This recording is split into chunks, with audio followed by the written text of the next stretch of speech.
Well, hello everybody, and welcome to a very, very special video with a very, very special person, Tara Waters. It is so lovely to have you here on my channel to talk about what's coming up for the world in 2024. Thank you. Thank you for having me. It is such a pleasure, Tara. Now, just to give people a bit of background to Tara, Tara is one of my students at the Royal Stars Academy, and we met through her joining the Royal Stars Academy, but you might have been following my YouTube channel, I think, before that. Is that right, Tara? Yes, I've been following your YouTube channel for quite some time.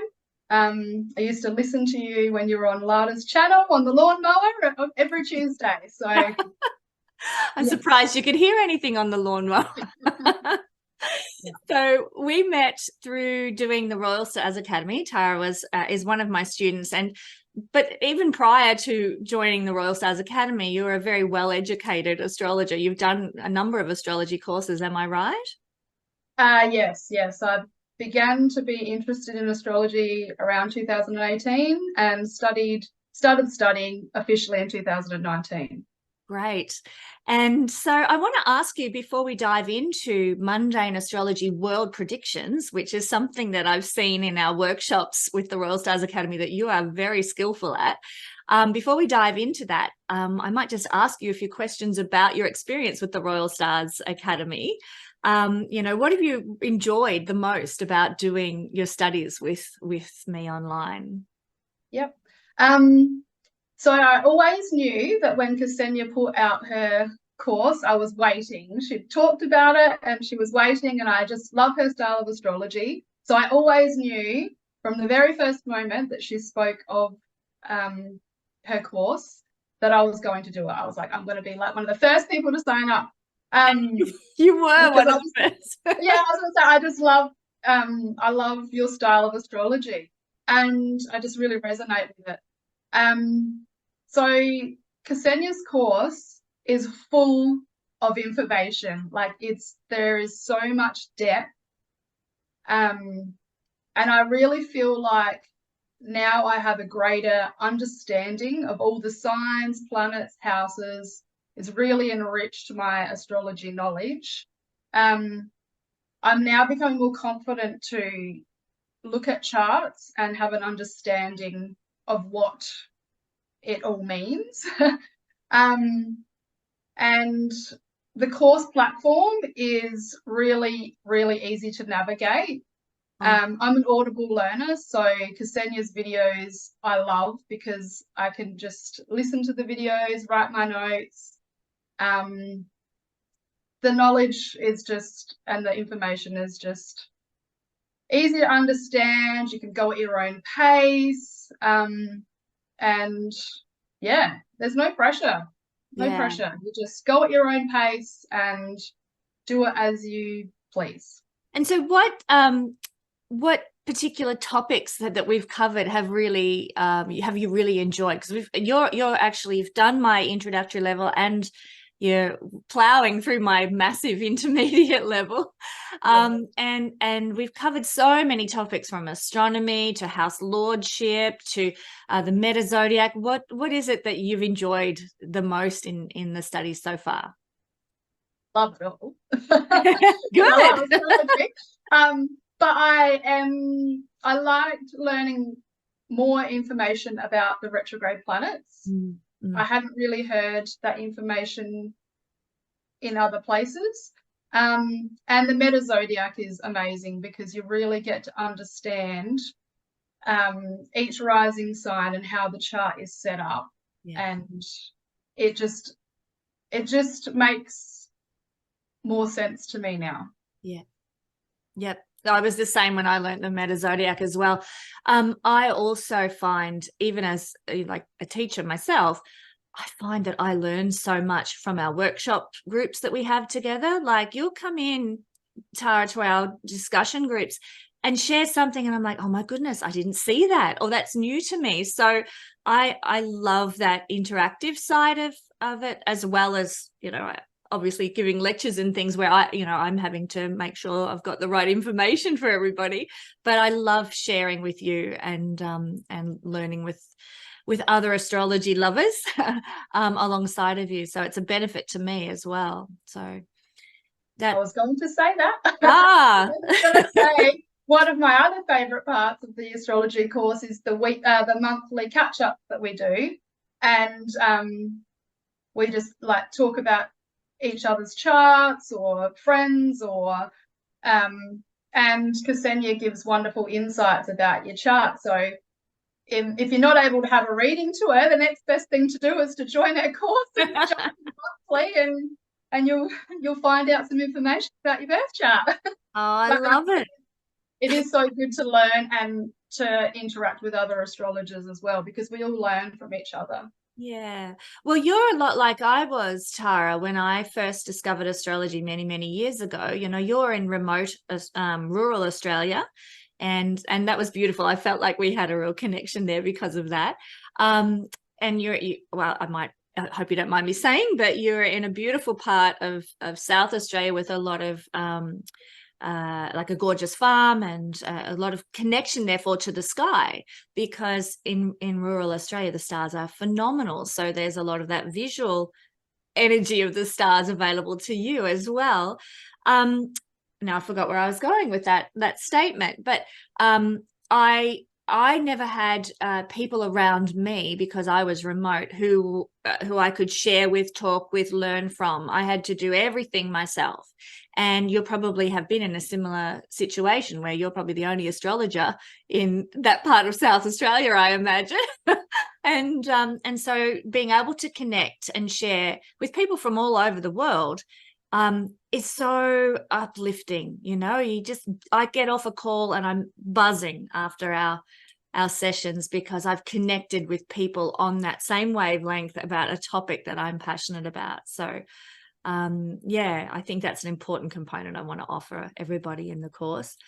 Who do you think, Tara, would benefit, or what kinds of people would benefit most from doing the Royal Stars Academy?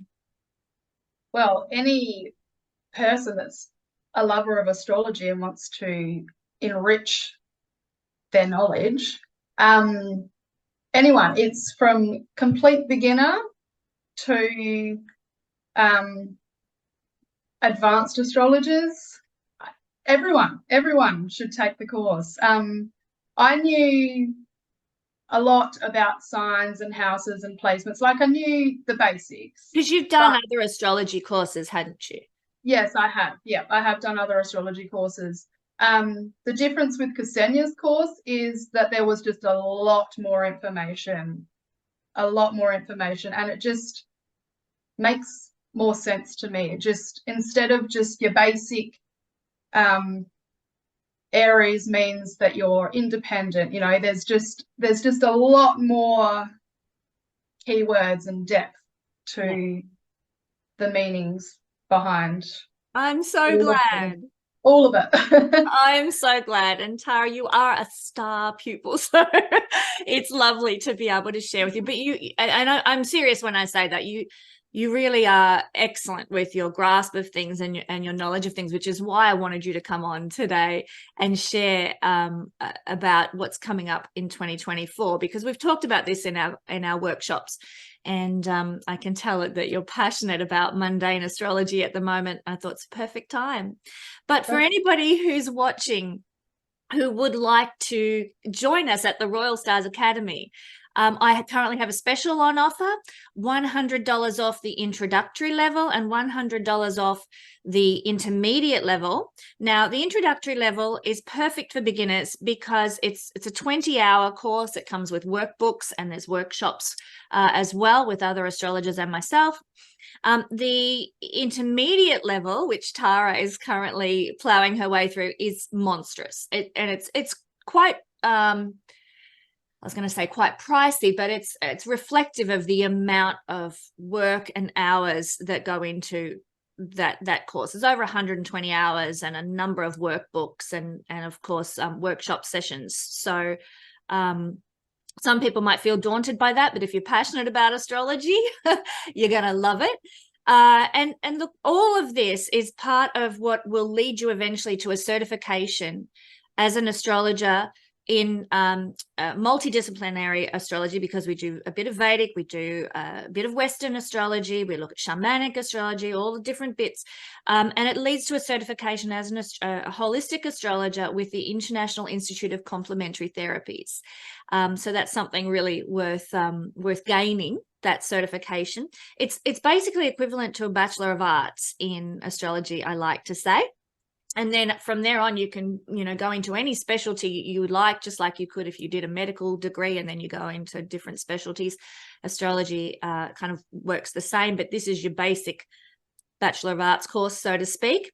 So as Tara said, you can learn at your own pace. You can start anytime. You can connect with other astrologers. There are live workshops to ask questions and have discussion if you don't understand anything. So come join Tara and I at the Royal Stars Academy, and you can join in at any level you like. And there's $100 off. So why not? Why not make the most of this promotion? It will be available until the end of October, in time for the eclipse. All you've got to do is use the special password to get the discount, and the password will be something like, I'll put it in the description below. It'll be eclipse special, because this is an eclipse special that I'm offering this discount for. So without further ado, thank you, Tara, for letting me talk about the course. It's something I'm very proud of and something I love dearly and love to offer to people who are passionate about astrology. But I know everybody's itching to know what is going on in the world in 2024. What can we expect to unfold? And I know, how do you rein that in? Like, how do you keep that succinct? Because there's going to be so much happening in the astral skies in 2024 that's going to affect different countries in different ways. But you've honed in on a couple of key areas, and I might just sort of handball it as we do in Australian rules football. I'll hand it over to you to share a little bit about what you've found that's going to be affecting some of the countries where I have most followers, for a start. Perfect. Thank you.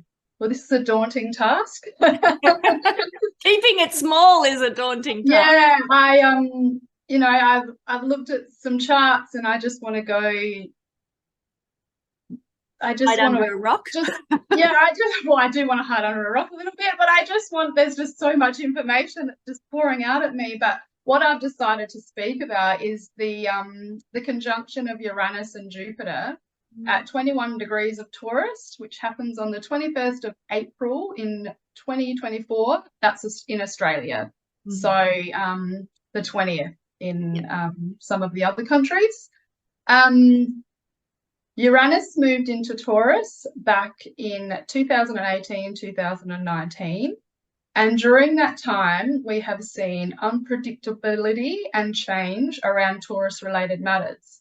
So things like finances, our approach to money, savings, banking, food, resources. Cryptocurrency has been a wild ride as well. Exactly. Our personal stability, our personal value systems, livelihood, shelter, the essential things we need to survive in the world and make our lives more comfortable.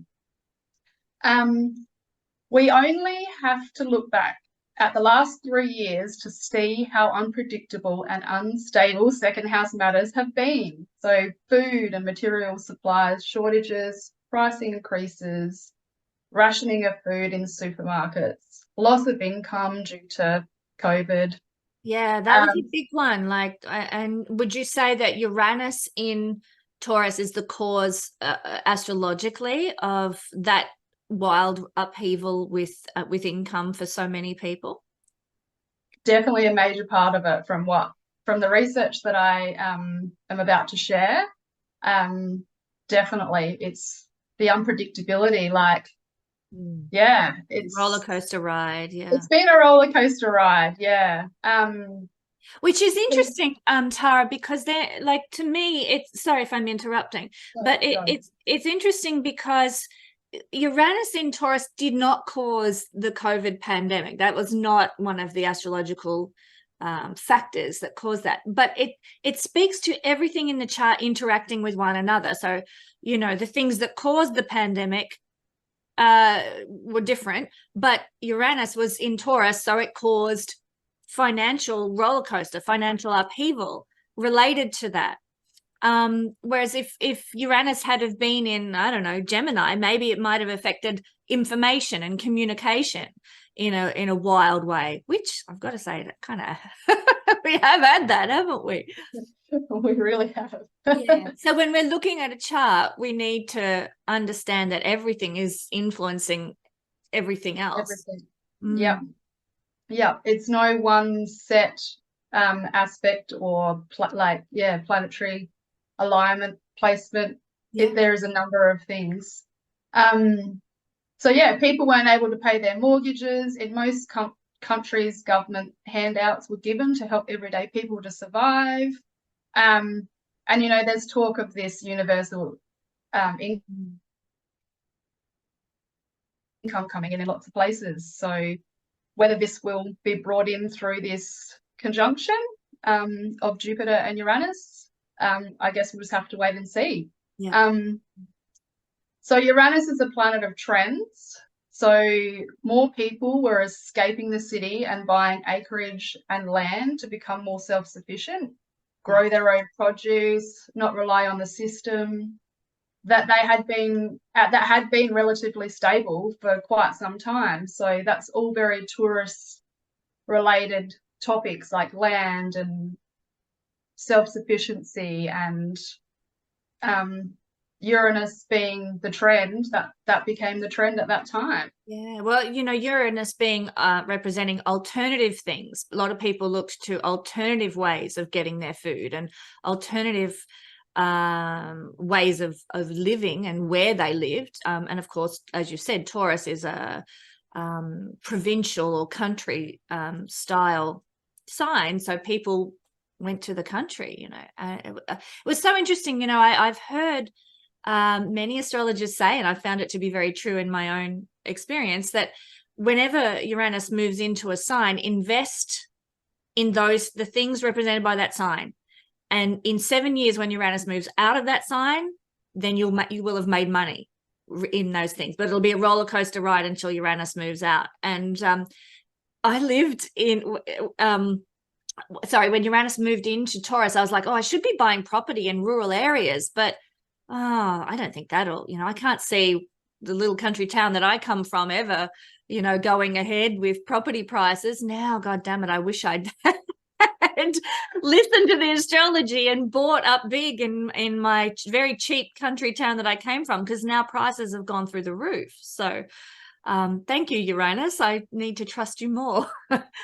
Keep going, and forgive my interruptions. I love the interruptions, and I remember you talking about this previously in a video, and I was like, so I'm already starting to plan for the Gemini. What am I going to buy that's Gemini related when Uranus moves into Gemini? So that's it. Hello, Royal Stars Academy. Yes, workshops and all sorts of stuff. Love it. Yes, learning online. But also all that digital, the digital world will obviously be expanding more. And have a bit of a roller coaster ride too. Roller coaster ride. So again, talking about around this COVID time, like society in general really did get a wake-up call that nothing is certain, and that's the Uranus playing around there. It can all change overnight, and no one is immune. Our reliance on being able to just whip to the shop to grab a loaf of bread for dinner for the night was suddenly gone. But not only that, the quality time that some people got to spend at home with family, or maybe they worked from home, people really started to assess their lives, jobs, friends, spending habits. Were they really happy doing what they were doing? So Uranus, the planet of liberation, brought a lot of people out and unstuck, which is what it's meant to do. So thank you, Uranus. No easy job to get a Taurus person or Taurus system unstuck. No, definitely not Taurus, the fixed sign that doesn't like change, and they're very stubborn. So Uranus came in and was like, right, we're changing things up. So And that's possibly why it's been such a difficult time, because energetically Taurus wants to just stay in the comfort zone, not bring in the change, not bring in the liberation. So it really took some serious upheaval for that to happen, because Uranus is considered to be in its fall in Taurus, because it does very well in Scorpio, which is a sign of astrology. Uranus is the planet that rules astrology, and change and big turns around are Uranian, and so they're connected to Scorpio in many ways as well. So for many reasons, not just those, Taurus is considered the fall place for Uranus. So it was always going to be a bit of a rough time, which is exactly what we've seen. Definitely. Sorry. But what we've also seen, though, is the rise of people doing business on the internet, which has been a wonderful thing, you know, working from home, navigating the online world, using platforms like Zoom to hold meetings and do business. So that Uranus technology aspect became more prevalent in our everyday lives, which, I mean, we're heading into a very digital world, but this was the beginning of moving out of the office space and working from anywhere. Which is very Aquarian, like, yeah. That is so true. Because for years, like, there was talk amongst progressive office workers, we should be able to work from home, but a lot of corporations were resistant and stubborn about making that change. But the COVID years forced us into doing that, and now we've got a lot of people who are living that way, working from home, working remotely on a permanent basis. And I think that's fabulous, especially for people like you and I in rural areas. You know, we have the freedom to live rurally and have a job where we can, you know, be making significant contributions to the world, so to speak, you know, in ways we wouldn't have been able to do before. So it's very empowering in that sense. Yeah. And the information and finding like-minded friends and your own social groups, you know, it's been an amazing thing for that. Getting out of your comfort zone, and which is very Taurus. Yes, totally.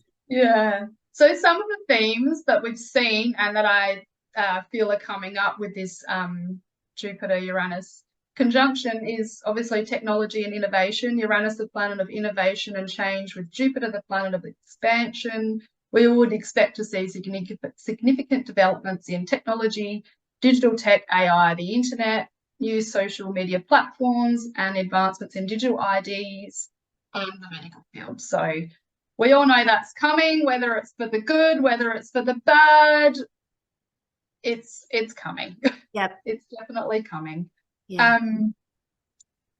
Finance and banking, so changes in the way we do banking, cash, new technology advances, cryptocurrencies and digital currencies will rise as we shift to a more digital system. And with the Uranus Taurus, like you said before, cryptocurrencies, you know, became quite popular.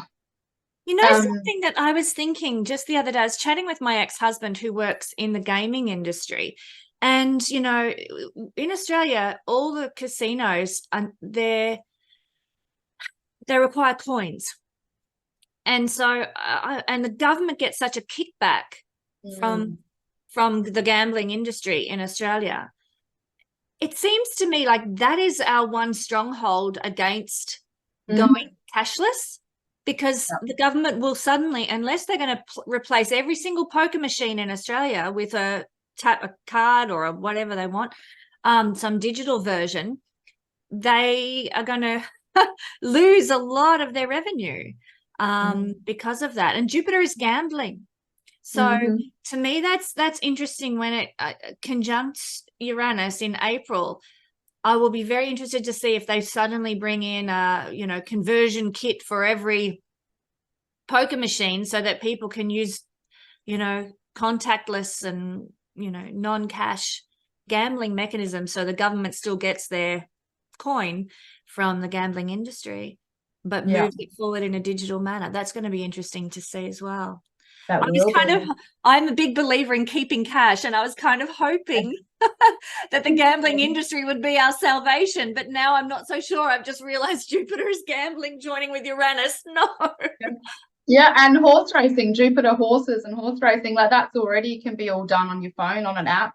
Yes. So yeah, you'd expect to see that the poker machines and stuff would be going down the same, headed in the same direction. Yeah, and look, I just have to say, for those of you watching this who are in other countries, poker machines are one-armed bandits. They're gambling machines. We call them pokies in Australia. So that's what we're talking about when we talk about that. I've just, through being with my partner David, I've realized not everyone in the world calls them poker machines. So yeah, that makes sense. Yeah. Air travel as well. As technology advances, there may be changes to air travel, space, planes, and flying.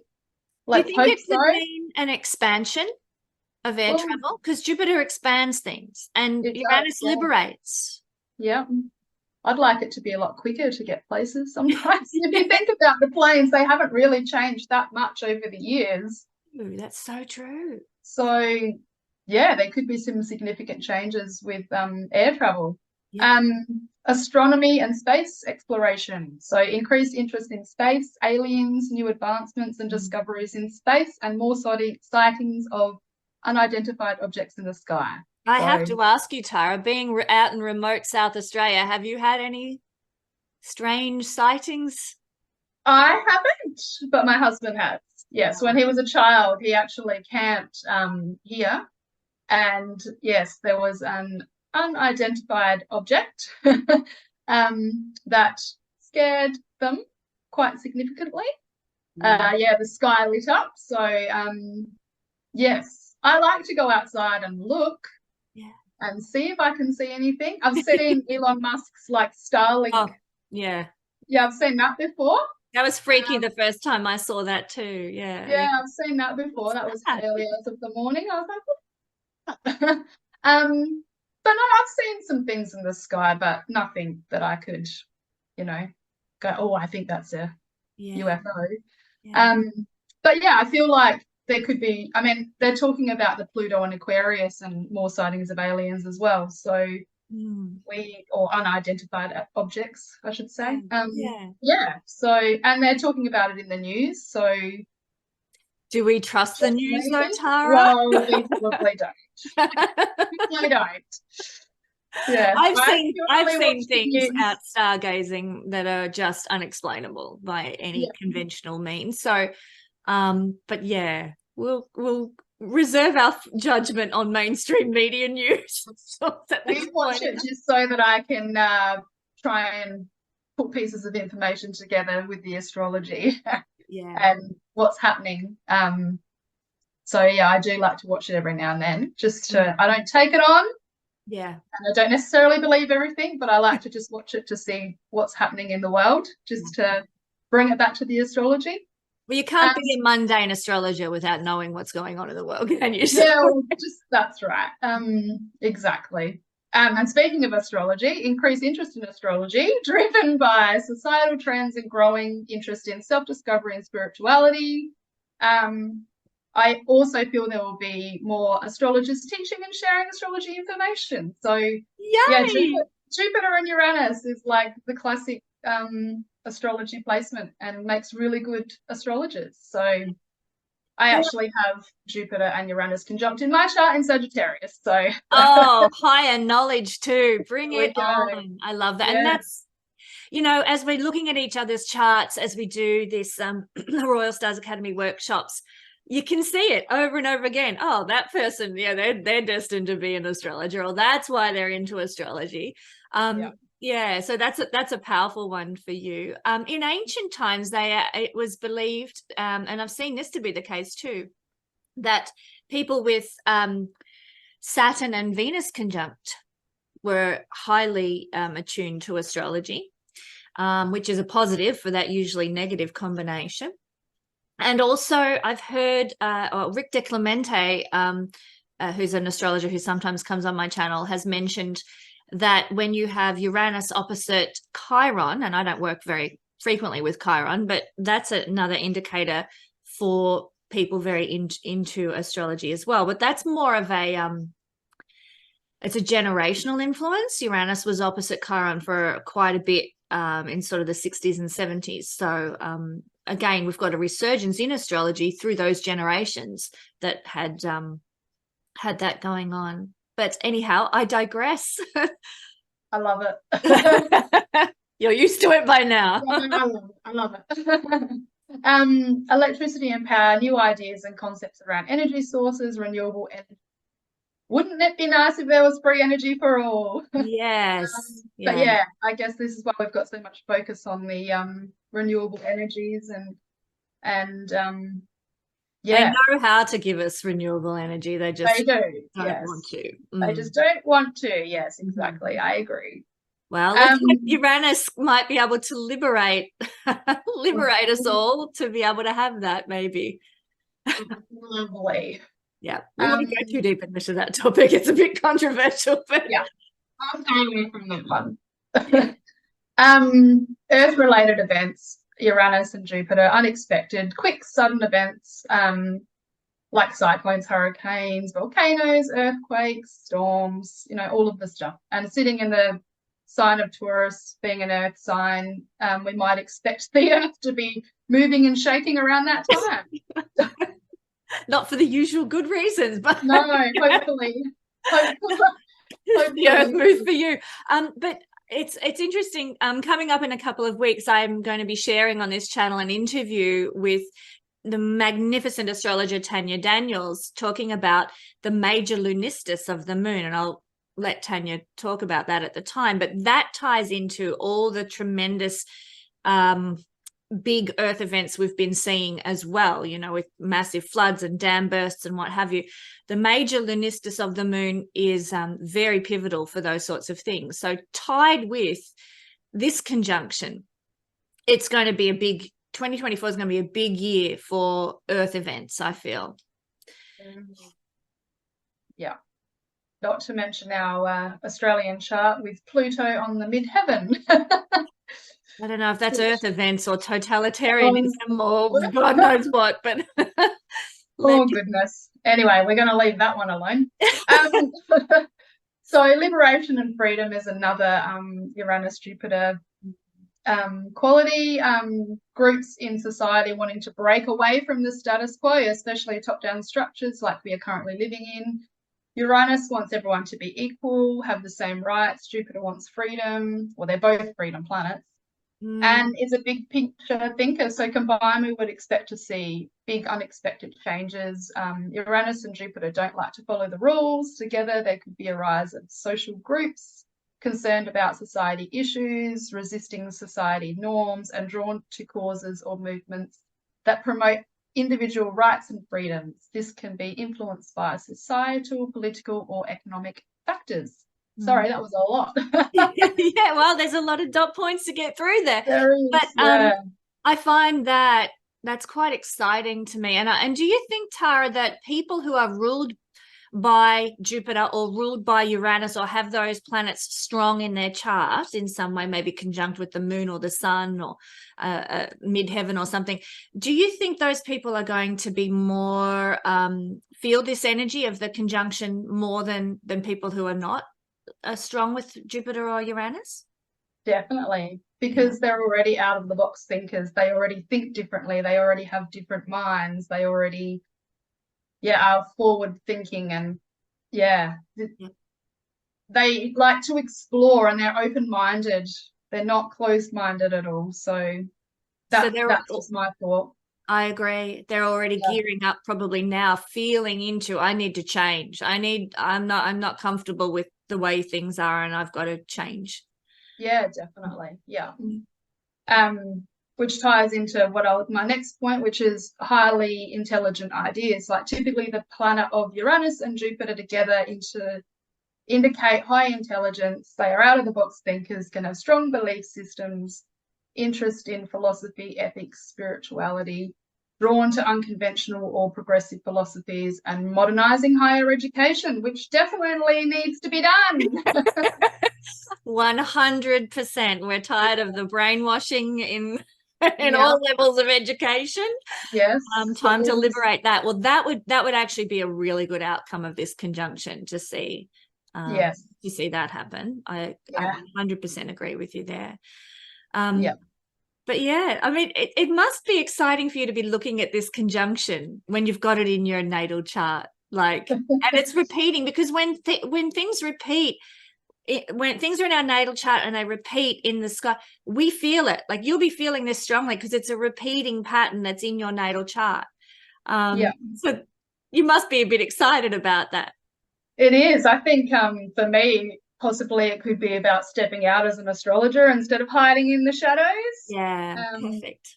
Yeah, like actually sharing my astrology with the world. Yeah. So that's what I'm feeling it's going to bring in for me.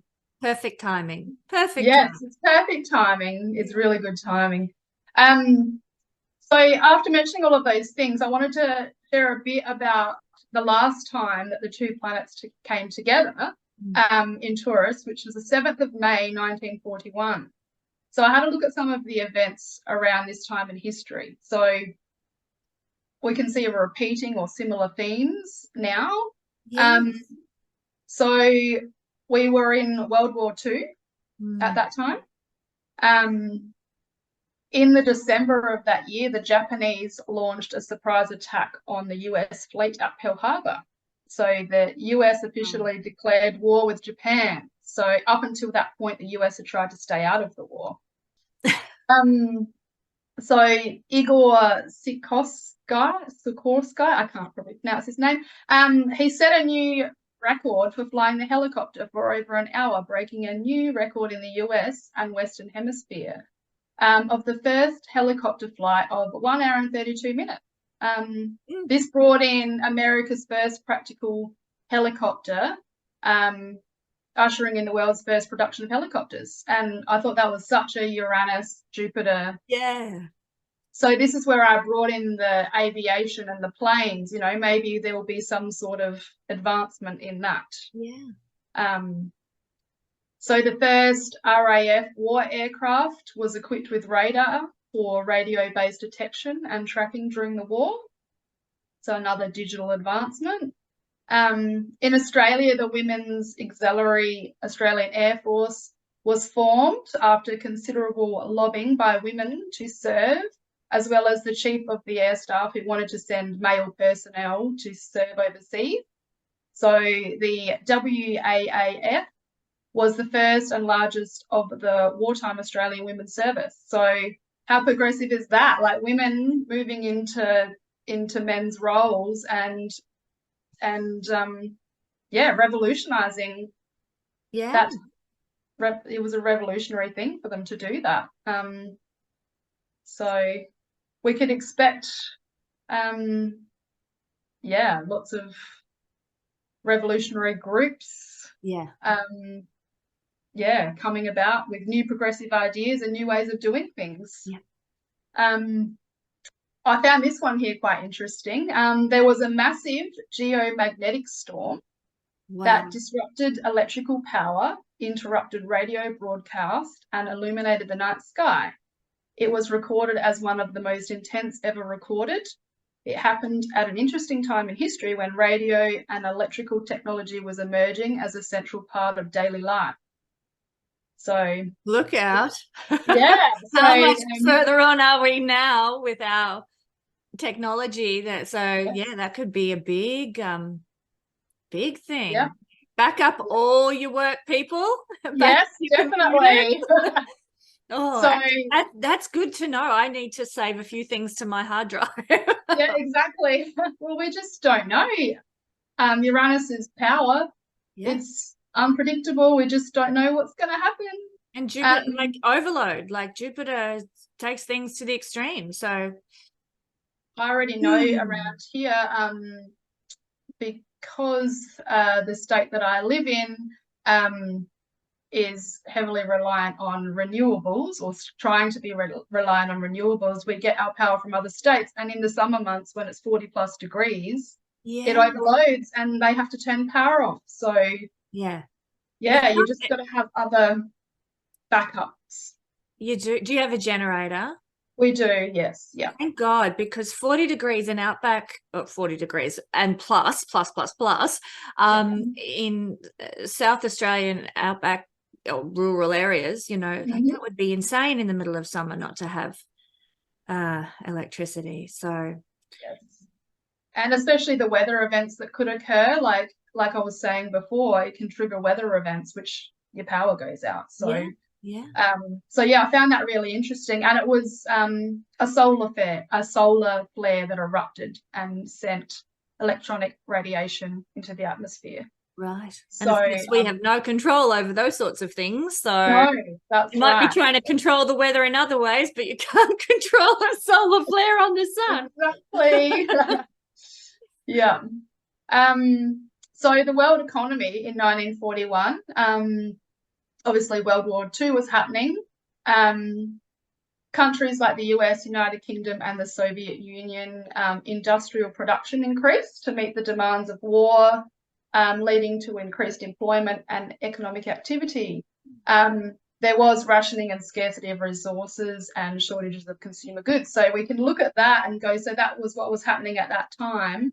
So are we going to have more themes around food scarcity? It's unpredictable. We just don't know with Uranus and Jupiter. There's a lot of talk about that sort of thing. And I know in that time in England, they were encouraging people to rip up their gardens and start planting tomatoes and cucumbers and instead of their flowers, you know, for food. And, you know, it'd be great to be able to do that here more than we have been. You know, people don't grow their own food the way we used to, so it would be a good thing to have people go back to that, but I don't like them being forced into it because of scarcity and lack, you know. So yeah, definitely. With the North Node as well in Aries, we're heading into a simpler time because Aries is a real simple energy, and the South Node in Libra, if we bring Venus as the ruler, that's a lot of foods that could be dissolving. So, yeah. Clara, do you know, were the South and North nodes in the same signs last time there was a conjunction of Jupiter-Uranus? Yes. So, interestingly, the South Node was in Libra for like 2 days, and then it moved into Virgo. Oh, wow. Yes. That is interesting. So the North Node was Aries and the South Node was Libra. That's very interesting. Okay, so but the majority of the time it was in Virgo Pisces, the axis. Yes, it was. Yeah. So so therefore one would assume that the themes of Taurus, because or the themes of Venus are going to be more strongly represented, for better or worse, negative or positive, this time around, because you've got a South Node in there for a longer period. Yeah. Yeah, which I find interesting. And yeah, I've been doing some research around that and recording information that I might share one day. We'll have to have you come back and share about that. That'll be so good. Yeah, it is interesting, especially in the Australian chart, because I live here, so I can research. I'm recording information about it. Yeah. So in 1941, the Great Depression ended as well, which was really good. So we could be headed into more abundant times. We just don't know how it's going to go. It's a roller coaster. There's no way else to describe Uranus. Yes. And medically, penicillin, the antibiotic, was released for mass production. It played a crucial role in treating infections and injuries, especially military personnel, and improved medical outcomes. So Uranus, advancements in medical capabilities, and Jupiter, like mass production. So, and there was a few other things, but that were quite revolutionary around that time during the war that they were using on their soldiers and stuff. But so yeah, I'd expect to see some advancements in the medical field. Yeah. Which we have been seeing. Yeah, I mean, because Uranus is not necessarily medicine, but it does represent progress. So, you know, of course, we see a lot of progress in health. And certainly since Uranus has been discovered, there's like leaps and bounds in medical care have happened. most of it good. Yep. And Some Uranus maybe rules not so. things like X-rays and stuff, so maybe Hmm. something may be different with that. Or alternative medicines like Alternative medicines, energy work. Yes, definitely. That would be fabulous yeah. if that was recognized. Yeah. Yeah. Science and innovation, of course, is a Uranian theme. So yeah. Yeah. So yeah, so that's just a bit of the history that around the same time. Fascinating to know. You've got to know where you've come from to know where you're going. So Yeah, exactly. Yeah. So now I'll talk a little bit about the Australian chart. So it might be good if we share the Australian chart. I can do that if you would like.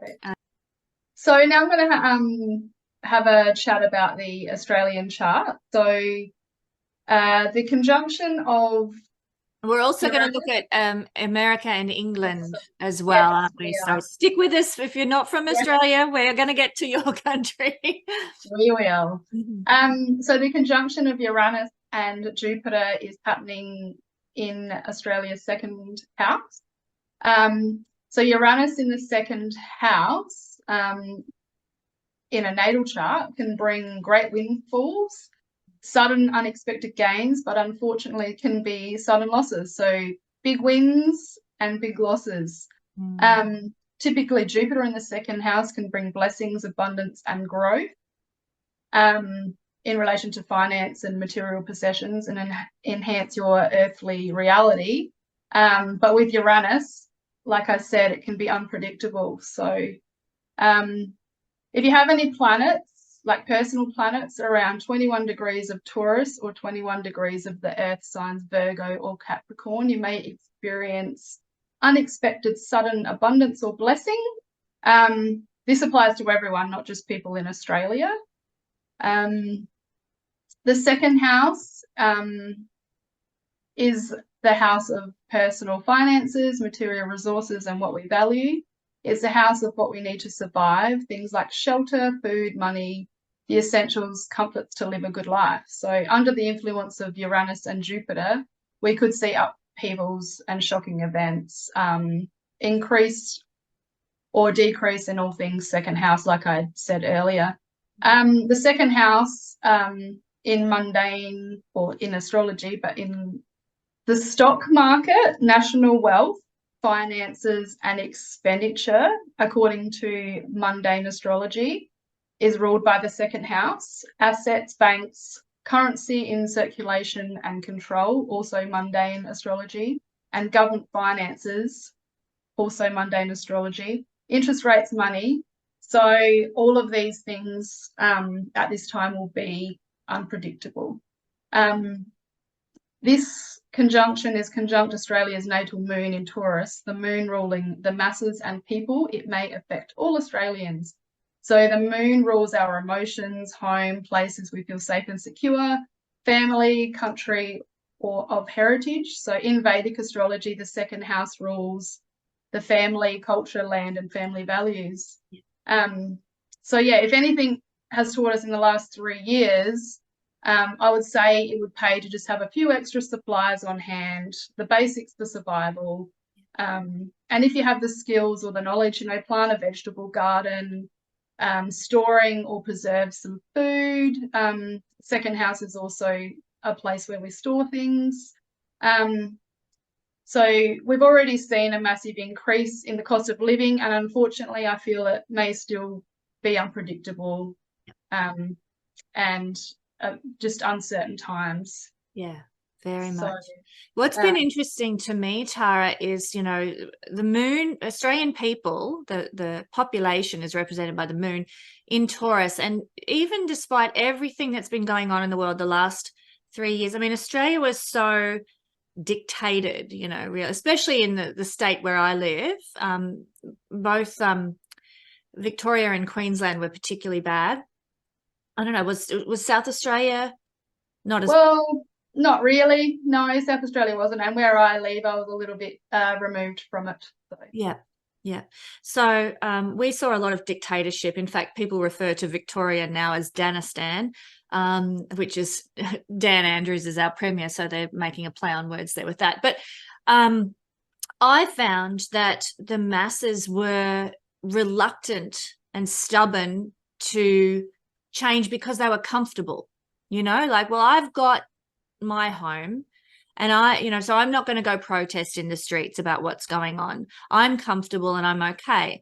And when I see Uranus and Jupiter conjuncting practically the moon's position here, I think something may happen. This is just my opinion. Something may happen that's going to force Australians out of their comfort zone to become, in order to liberate themselves, Uranus, and to perhaps shake them out of the rut of dependence on their material goods and comfort with materiality, because we're very prosperous as a country, Australia. Like, people have a very generally high standard of living in Australia, but that's made us comfortable. And we've never, as Australian people, had to go through a civil war or anything like that. So Australian people are very well off materially and very comfortable because of it. And really, it's all too dangerous to be that comfortable, if you ask me. And I don't know, I hope you don't mind me just going off on a little bit of a tangent here, Tara, but when we look at this whole chart, we've got this conjunction here saying change is coming to the Australian people, for better or worse. And also Pluto on the midheaven that's going to bring change too. Like, Australia's going to go through a massive amount of change in the next year because of these things. The people will feel it. They might need to stand up and, become the Iranian rebels and actually do some activism and start a revolution.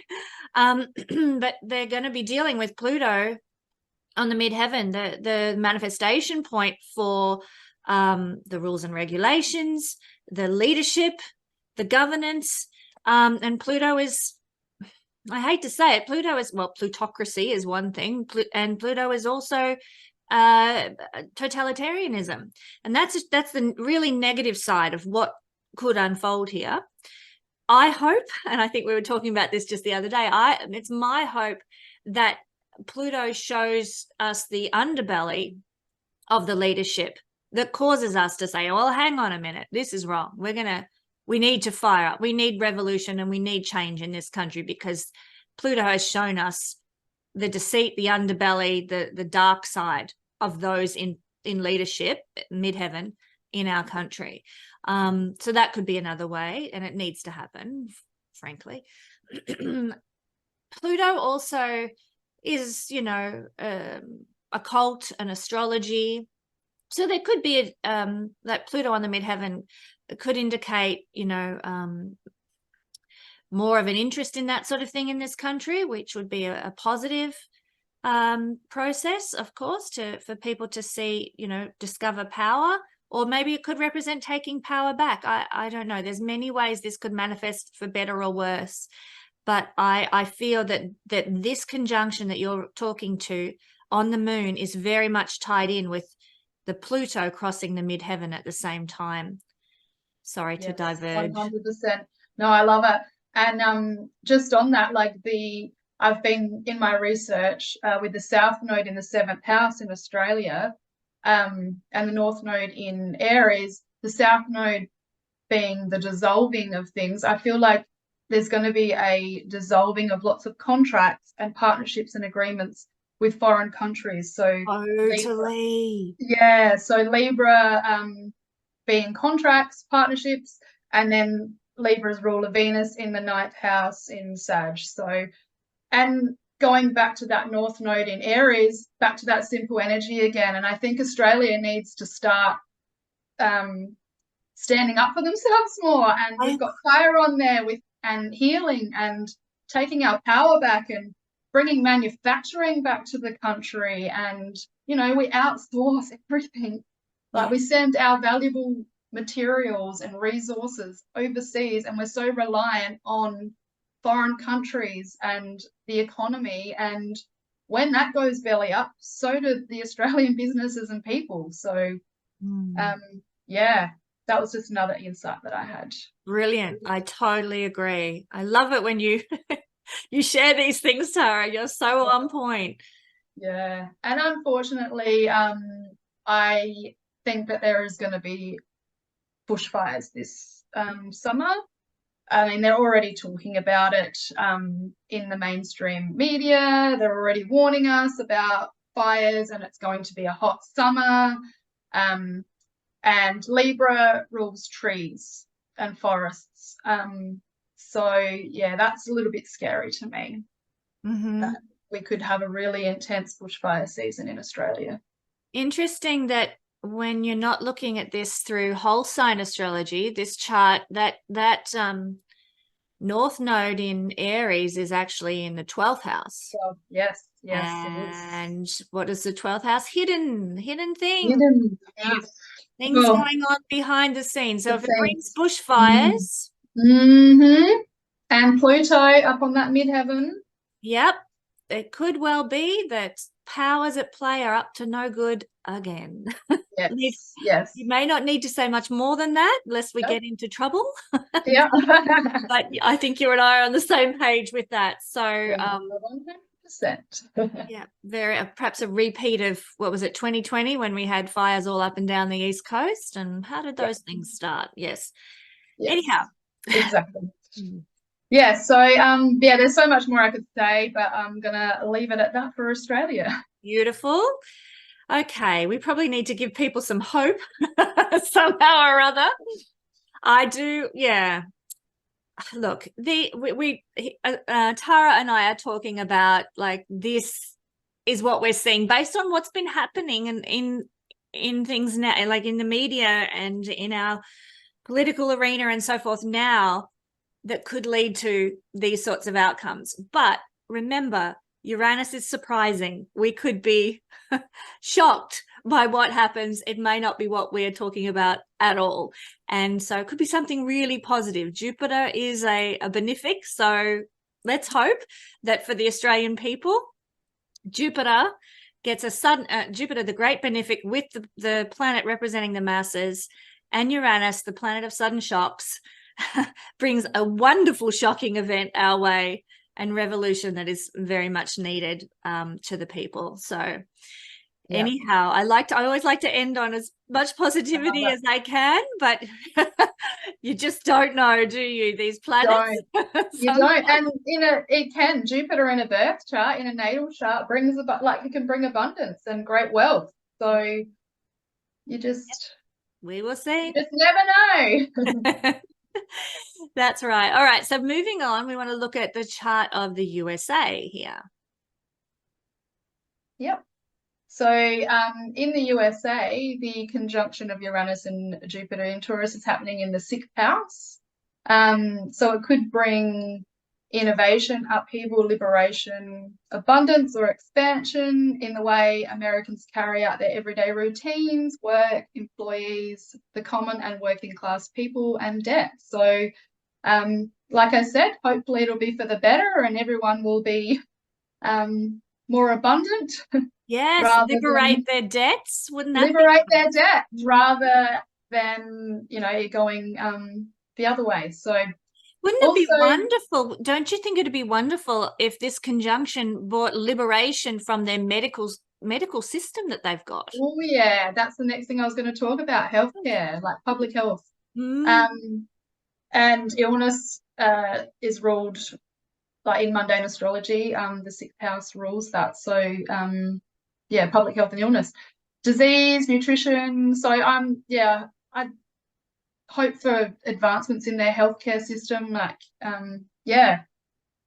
would be great. This is going to be very, very important because for Americans, because Jupiter rules their rising sign Sagittarius, and Uranus rules the moon, which is in modern astrology, and the moon, as we know in a mundane chart, is the masses, the people, the populace. So I feel this could be very positive for the general populace of America, this conjunction. Yeah, let's hope. And both the Australian chart and the American chart, there was no hard aspects. So it could be positive. between hard aspects between Uranus and Jupiter and other planets in the right. charts. Yes, yeah. So that's good. That's actually That is a you're good right. thing. That is Yes. a good thing to note. Yep. Yep. So it could very well be very, very positive. So the 6th house is also agriculture, farming, places that food is kept. So we again have that food aspect coming up, and with Taurus, anything related to Taurus will be highlighted. So yeah, that's kind of what I'm seeing for America. There's lots of other things going on in the chart, but what about the eclipses in the American chart occurring on the 11th house, 5th house? Like the South Node is in the 11th house Libra, so that rules large groups of people and clubs and organizations and things. So there may be a dissolving of certain networks, a dissolving of contracts with, you know, in a club situation or in a large group situation, perhaps, you know. I can think of a few organizations, but I probably don't really want to mention them online, but that really do need to have some significant change, because they're very influential. Like, I'm not going to say what they are, but certain groups that have a lot of economic clout, that really do need that economic clout taken away, which would liberate America's politicians to make choices that are for the benefit of the people rather than for the benefit of monopolies. And so those groups, it would be delightful to see them unravel, and the people benefit. I'm just sort of thinking on the fly here, looking at this though. But they're very powerful. I mean, you've got Saturn in the 11th house. Those groups are very powerful, especially Saturn's exalted in Libra. Very powerful groups, particularly in the American political scene that would be very hard to unravel actually. But interesting. And the North Node bringing eclipses to the 5th house in whole sign astrology might make them more individualistic, perhaps, especially with Aries there. Yeah. And also with I was going to speak about the Chiron return too in the 5th house. There's a healing happening around old wounds and, dare I say it, embarrassment in the 5th house realms of American politicians and politics. Yeah. You know, at the moment it is, don't know what to say really. Yeah, that's probably enough. but healing, Chiron isn't displayed in this chart, but he's around 22, 23 degrees?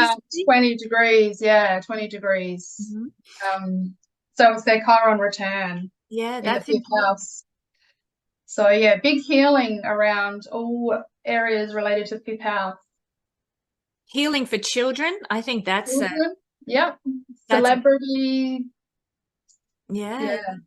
Love and romance. Maybe America needs some healing in that regard. I don't know how that applies on a mundane level, but that could be good. But creativity is one of the big hallmarks of the 5th house, especially with a sign like Aries there.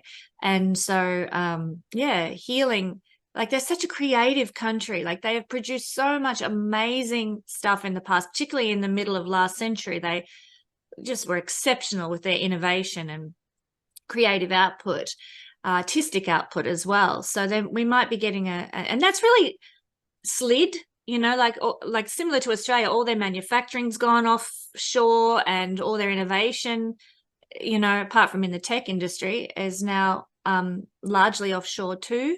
So there might be a healing of, not so much, I mean, the 5th house is an industry, but it is a creative energy. So there might be some sort of healing around their creative capacity or their creative output in some way, perhaps.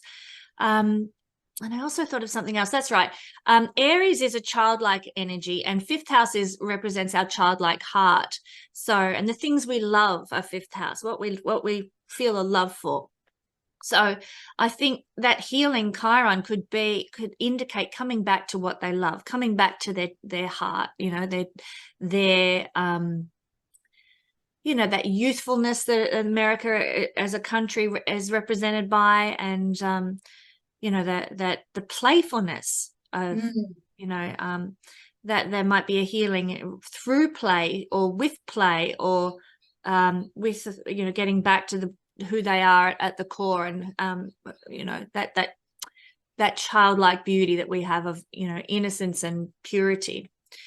Let's hope. Yes, let's hope. It is. I love the chart of America, I have to say. It's a beautiful chart. Very patriotic with all of those planets in Cancer. Yep. And jovial with Sagittarius as the rising. Exactly. And you know,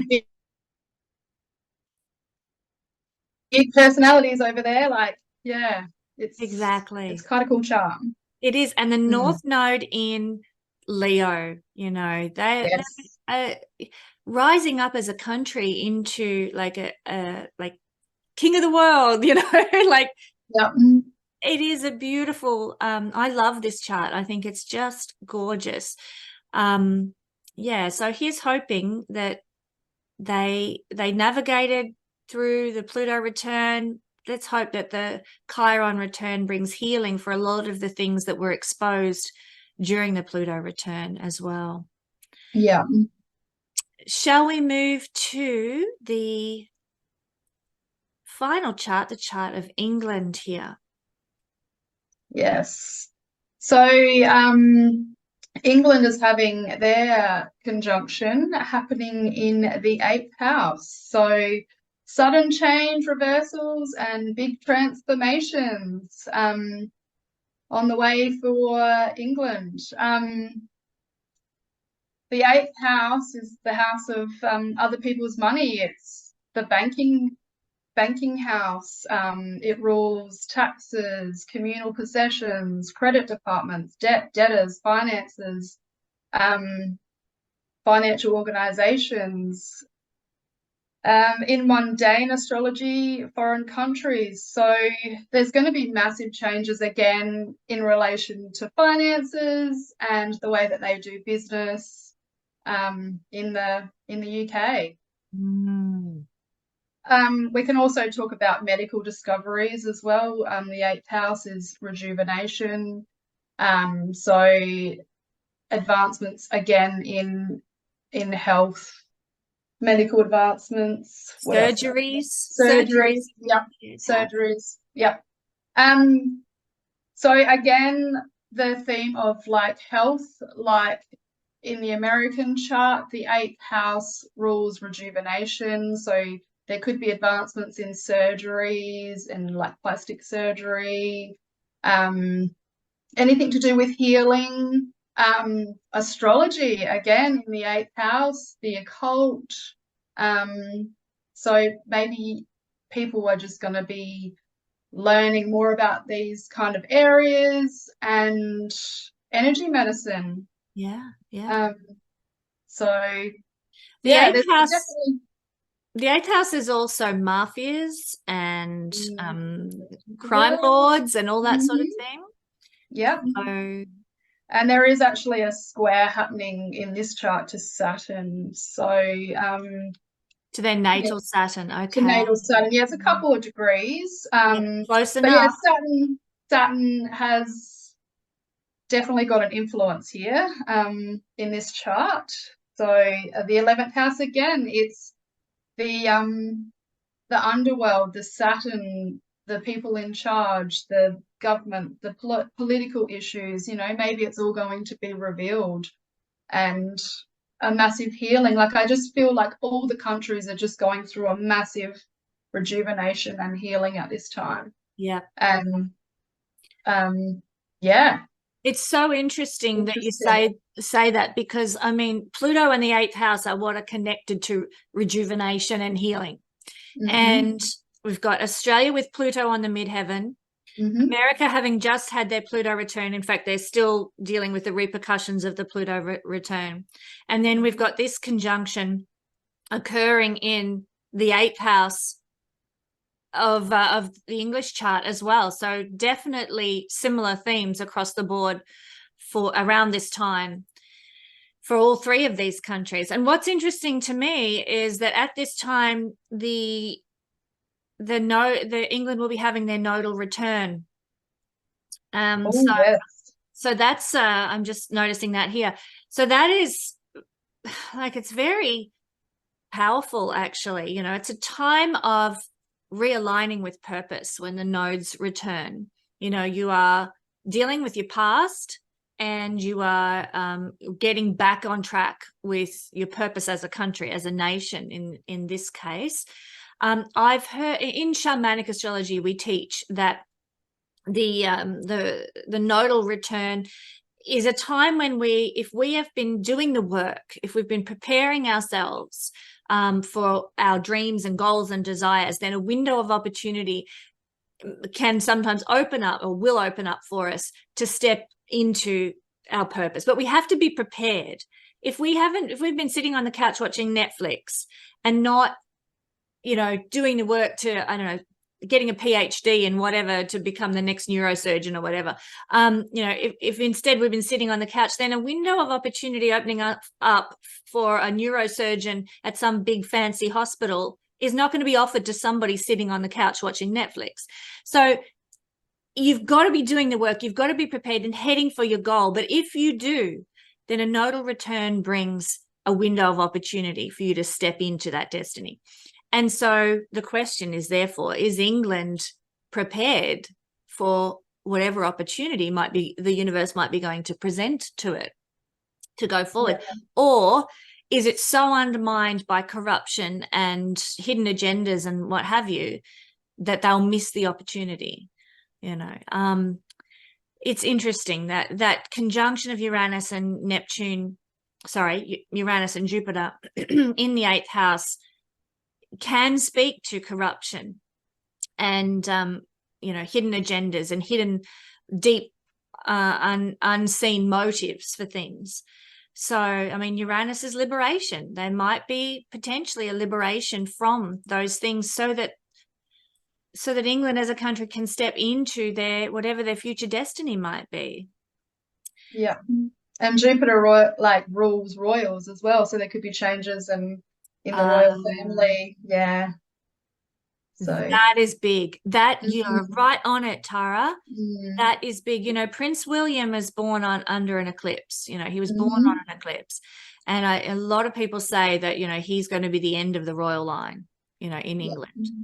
And of course, yeah, this speaks to change with royalty, like you said. Yeah, hang on. Yeah, it's funny, but the royal family in England have a very strong Capricornian influence running down from generation to generation. And they've got that Capricorn sitting with the sun there, you know, which is a king energy as well, right on the 4th house cusp at the base of the chart. So it could very much, if the royal line finished in England at some point, I've heard it said in the 2030s that will conclude, but it could be the beginning of the end with this starting now. Who knows? But yeah, it would probably necessitate a whole new look at the chart, or a whole new chart if they lost their royal influence. I've noticed also it's a full moon in this chart too, between the masses and the king. And the moon representing the masses is in its own sign. So very, very interesting chart, actually.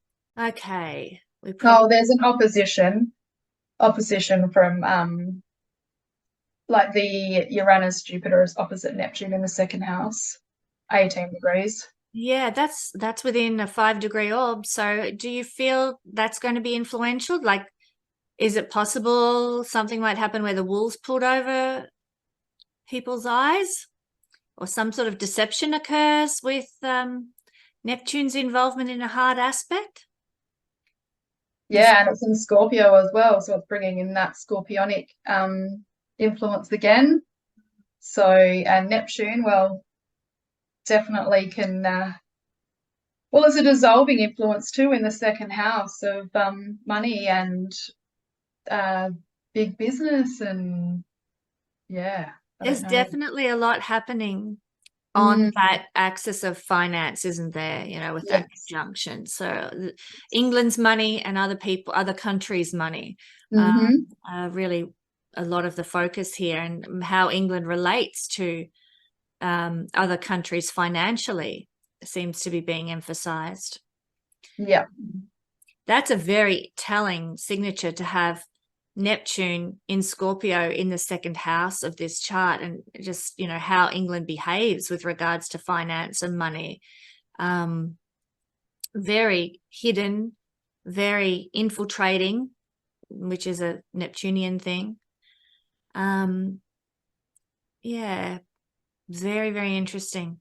But I do love, like, we as a colony of England here in Australia, even though we're still a Commonwealth country, even though we're our own country now, but we still refer to England as the mother country, or we used to. Not many people do anymore, but here is the moon on the midheaven, you know, like the reputation, the you know, the legacy is that of being the mother country, and here is Cancer on the midheaven and the moon on the midheaven. So that's very interesting as well.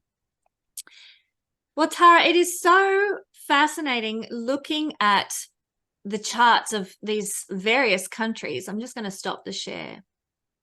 Looking at the charts of countries and trying to get an understanding of why they are the way they are and how they behave in certain, you know, areas of communal and country, you know, patriotic life.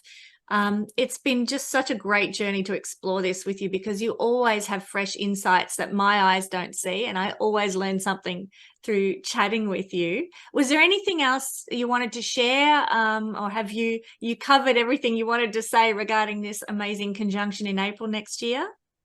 All I can say is there's just big things happening in all the countries in the whole world, and yeah, liberation, bringing in change. It could be shocking, it could be surprising, it could be uncomfortable, but at the end of the day, for the better. Yeah.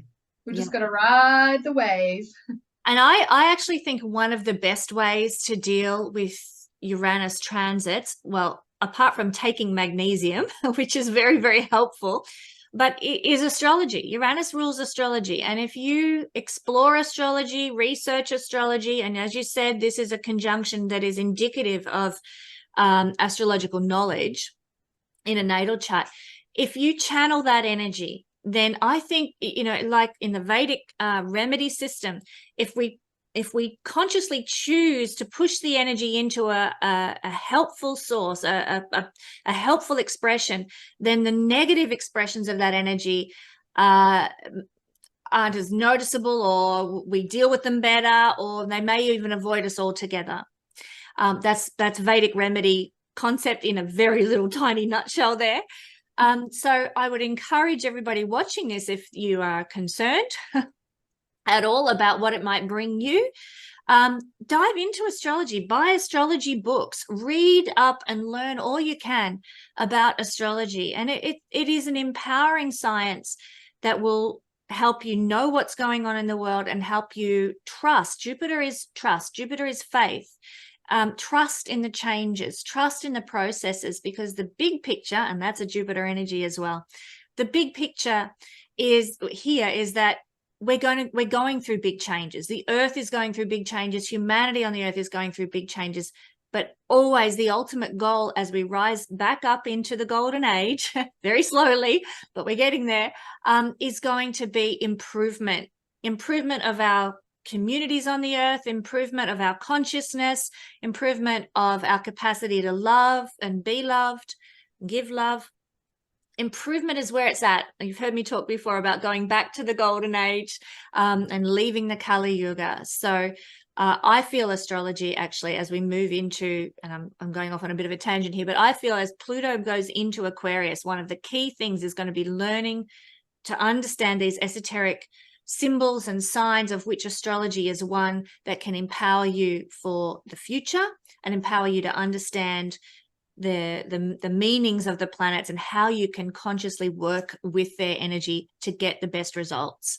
So I think, you know, just to conclude on that, not that I'm trying to flog my course, but you know, come and study with me if you would like to learn more astrology at a deep level, like Tara has beautifully shared with us today. But also, you know, don't even have to do it through my course. You can buy an astrology book and start there.